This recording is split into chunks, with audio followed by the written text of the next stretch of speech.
every adult you see is just an 8-year-old in a big body. Mm-hmm. That's it. Because nobody actually knows how to be emotionally mature, because it's not something you're born with. It's a skill that you have to want to learn and that you have to practice. And none of our parents knew how to do it. So you didn't get it in your childhood. I don't care how calm and stoic you may be. Learning how to recognize your emotions and actually feel them and then understand how to process them in a calm manner without, like, again, taking it out on other people. That is a super, I didn't learn how to do this till I was 54.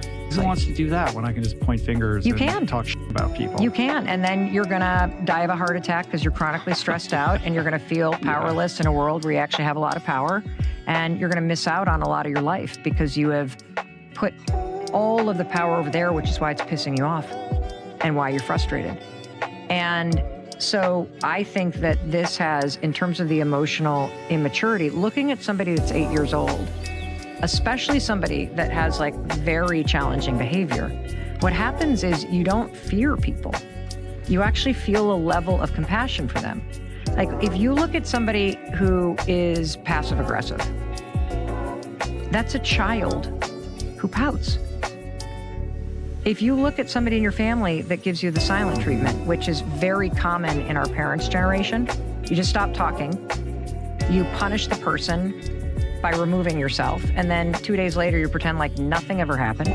Highly emotionally destructive, like, behavior to a child in particular.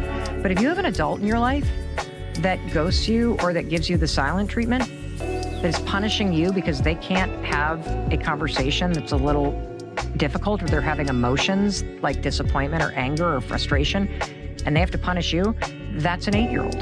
That's an 8-year-old who pouts, because an 8-year-old that goes in the corner and pouts, what are they doing? They're overwhelmed with their emotion, so they go away, hoping the adult comes over to soothe them. That's exactly what adults do. And you get to choose, so you're gonna let them, because you're not a parent to another adult. It is not your job to manage somebody else's emotions. You let them do what they're gonna do and recognize, okay, that's a person that's 8 years old. And only they can do the work to learn a different way to cope with their emotions. And now let me choose. How do I want to respond to this? Am I going to spend a little less time with this person? Am I going to go over and choose to soothe them because I know this person's story and I'm just want to facilitate something here? But you get to choose. You don't have to be the victim of their behavior.